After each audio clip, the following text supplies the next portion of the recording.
Hey everyone, if you've ever been confused about when to use logs versus metrics versus traces, you're not alone. These three signals overlap in what they can technically capture, but they serve completely different purposes. Using the wrong one leads to slow queries, expensive storage bills, and blind spots in production. Here's what I mean by overlap. All three signals can technically capture the same information, like a request happened at timestamp X, took 200 milliseconds, and returned an error. Each signal stores and queries that information differently. Logs store it as detailed text events. Metrics store it as aggregated numbers over time. Traces store it as connected spans, showing request flow. The magic is using the right signal for the right question. In this video, I'm breaking down exactly when to use each signal, the common mistakes to avoid, and what a minimal observability system should include. Let's dive in. Let's start with logs. Logs are timestamped records of events, usually text or structured JSON, that you write to files, streams, or centralized systems like Elasticsearch or Loki. Each log line is a discrete record that you can search through using full-text search or query languages. Logs are event snapshots with full context. They are your go-to tool when you need to debug specific failures or reconstruct exactly what happened at the moment in time. Use logs when you're asking questions like, why did this payment fail? You need the exact error message and stack trace. What backend error occurred for user X? You need to see what your services logged when that user made a request. Show me full context for this exception, including variables, request parameters, and the call stack. Logs excel at answering what happened with high fidelity, meaning high detail and complete information. One of the most common mistakes is using logs for trend analysis. If you're running queries like count errors over the last week or show me request volume by hour on your logs, you're doing it wrong. These are metric questions. Scanning millions of log entries to do aggregation is both slow and costly. You're paying to store full text data and run expensive queries when a metric could answer the same question instantly. Log-based analytics tools exist, but they are way slower and costlier than purpose-built metric systems like Prometheus.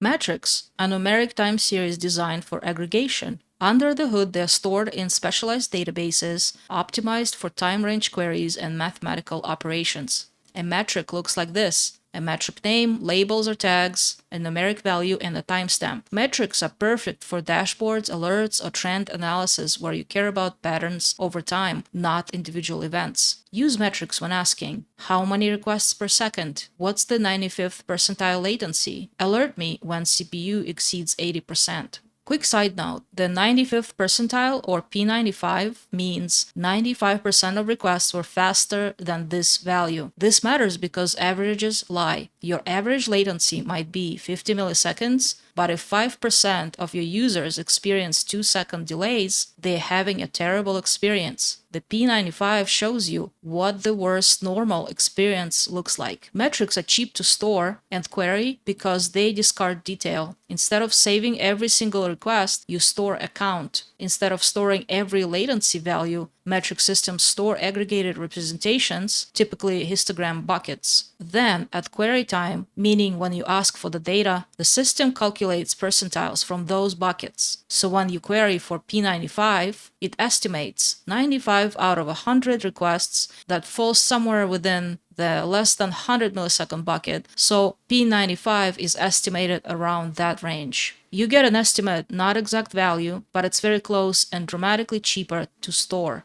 The downside, metrics don't tell you why something happened. If your error rate spikes, metrics show you the spike, but not what the actual error messages were or which specific requests failed. For that, you need logs or traces. The biggest mistake with metrics is adding high-cardinality dimensions. A dimension, also called a label or tag, is a key value pair that categorizes your metric. For example, service name, endpoint, HTTP status code, or region. Good dimensions have low cardinality. Service names may be 10 to 100 unique services. HTTP status codes, just 5 to 10 values like 200, 404, 500. Regions, maybe 5 to 20 values. Bad dimensions have high cardinality. User IDs could be millions of unique values. Request IDs, also millions of unique values. Session IDs, millions of unique values. Each unique combination of dimension values creates a unique time series. If you tag metrics with user IDs, series, you create roughly 1 series per user per metric. With 1 million active users, that's about 1 million active time series per metric. If you tag by request ID, 10 million requests become 10 million time series. While some metric system can't technically handle that, the cost and query latency rise sharply. Your queries slow down, storage costs explode, and your monitoring system can become overwhelmed. Stick to low cardinality dimensions.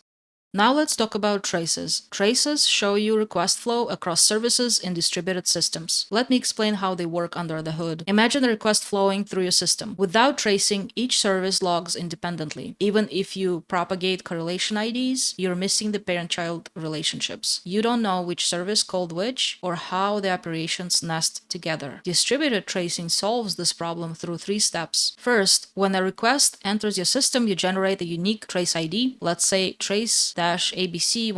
Second, this trace ID is propagated through every service via HTTP headers. Third, each service creates a span, which is a record of work done. With the trace ID, its own unique span ID, the parent span ID of whoever called it, start time, end time, and metadata. A span represents one operation in your system, its atomic unit of work in a trace. A span includes which service performed it, what operation happened, how long it took, tags like HTTP status codes or database query strings, a parent span ID to link it to whoever called it. Multiple spans connected together form a complete trace, the entire request journey across your services. All these spans get sent to a tracking backend, which reconstructs the call tree using parent-child relationships. You end up with a visual timeline showing exactly where time was spent and where failures occurred.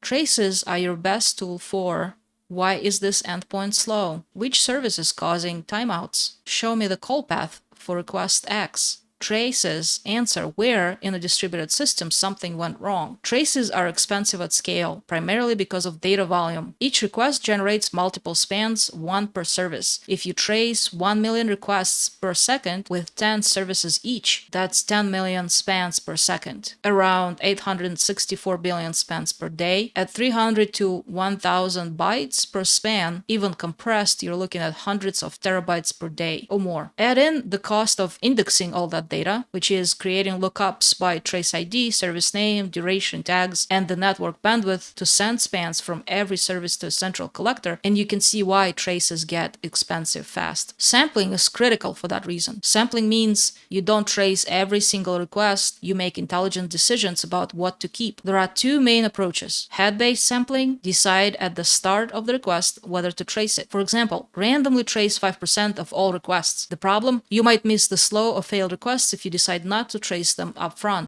Tail-based sampling: decide at the end of the request whether to keep the trace. For example, keep all traces that took longer than 1 second or had errors, discard the rest. The implementation is more complex. You have to buffer spans and wait for the trace to complete before deciding, but it captures what actually matters. The common mistake: tracing everything without sampling. At high traffic volumes, millions of requests, tracing 100% of requests creates unsustainable data volume and processing costs. Most teams use 1 to 10% head-based sampling for routine successful requests, and then use tail-based sampling to keep 100% of slow or failed requests. While not strict standards, these are common practices that balance visibility with cost. So how do you know which signal to use? Here's a quick decision guide. How many errors happened? Metrics. How did this request fail? Logs. Which service is slow? Traces. Is the database overloaded? Metrics. What did user X do? Logs. Where is latency coming from? Traces. Here's a minimal setup that most teams should start with. 4 metrics: request rate, error rate, and latency per service and per route template, not raw URLs to avoid high cardinality. Infrastructure metrics: CPU, memory, disk, network. Business metrics: signups, purchases, active users. Alert on rate of change for trends and absolute thresholds for hard limits. For logs: always log errors and exceptions with full stack traces. Authentication events like logins and failures. Critical business events like payments and orders. Sample debug logs at 1 to 10% in production. For traces, sample 1 to 5% of successful requests using head-based sampling. Trace 100% of errors and slow requests, those exceeding your baseline P95 latency using tail-based sampling. Focus on critical paths like checkouts, API requests, and auth flows. One key principle: sample aggressively. Use low sampling rates and be ruthless about throwing away data you don't need. Don't try to capture everything, it's too expensive and you'll drown in data. Focus on capturing what helps you debug problems, errors, slow requests, and a representative sample of normal traffic. Observability works when the signals play different roles. Metrics tell you that something is wrong, traces tell you where it happened, logs tell you why it happened. In practice, these signals can overlap. Metrics can link to traces through exemplars, logs can be aggregated into metrics, and traces can include log messages within spans. But remember, each signal is optimized for different questions. Use the overlap features to pivot between signals, not as a replacement for proper instrumentation. A typical debugging workflow looks like this. A metric alert fires because latency spiked. You inspect traces to see which service or dependency is slow. You read logs from that service to understand the exact failure, the query that timed out, the error message, the stuck trace. Or you start with a slow trace, you follow it to a database call span. You can see this in the trace timeline, and the span will show you the database operation and how long it took. Logs show the actual SQL query that was executed, and metrics confirm the database is saturated across the board. All signals work together to give you the full picture. So remember, observability isn't about choosing one signal, it's about using the right signal for the right question. Metrics for trends and alerts, they're fast, cheap, and aggregated. Logs for debugging and context, they have full detail for specific events. Traces for distributed latency and understanding request flow. If you found this helpful, drop a like and subscribe for more content on building reliable systems. Thank you for watching, and I'll see you in the next one.